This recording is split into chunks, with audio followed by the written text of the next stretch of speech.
বাইরের চাইতে বাড়ির তৈরি যে রসমালাই এত বেশি মজা হবে আমি জানতামই না। আসসালামু আলাইকুম, শাহরিয়া ঝুমু ব্লগে সবাইকে স্বাগতম।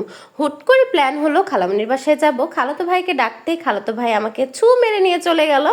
আর যে দেখি ভাইয়ের বউগুলো প্ল্যান করছে আজকে রসমালাই তৈরি হবে। তার মানে কি আমি একটু কাছাকাছি থাকি বলে সেন্টটা কি আগেই পেয়ে গেলাম? ভাইয়ের দুই বউ মিলে কিন্তু খুব সুন্দরভাবে ছানাগুলো ম্যাশ করে নিয়েছে। এখন আমরা সবাই মিলে তৈরি করতে বসে গিয়েছি রসমালাই। আজকে তো বড় বড় মিষ্টির দোকানকে আমরা ফেল মানিয়েই দিব। ছানাগুলো কিন্তু ভালোভাবে ম্যাশ করে নিয়েছি। এরপর এখন আমরা রসমালাইয়ের জন্য রসমালাইয়ের মিষ্টিগুলো তৈরি করে নিচ্ছি।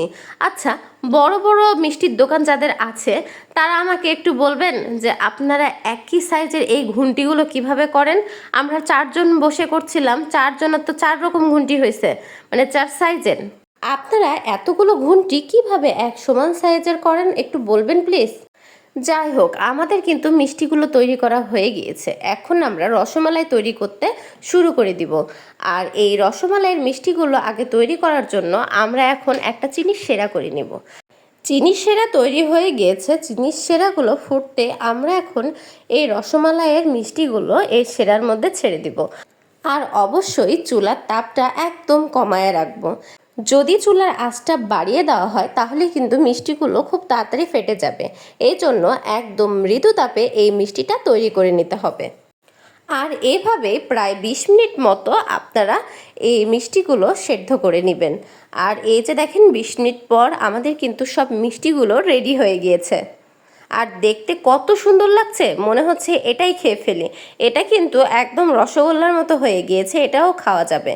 এরপর রসমালাইয়ের জন্য আমরা এখন মালাই তৈরি করে নিচ্ছি।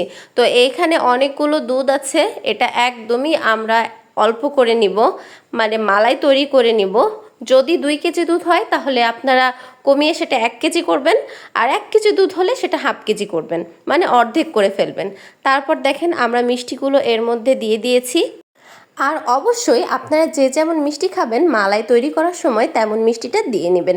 এই যে দেখেন আমাদের রসমালাই তৈরি, কত সুন্দর হয়েছে না দেখতে, খেতেও কিন্তু অনেক বেশি মজা হয়েছে।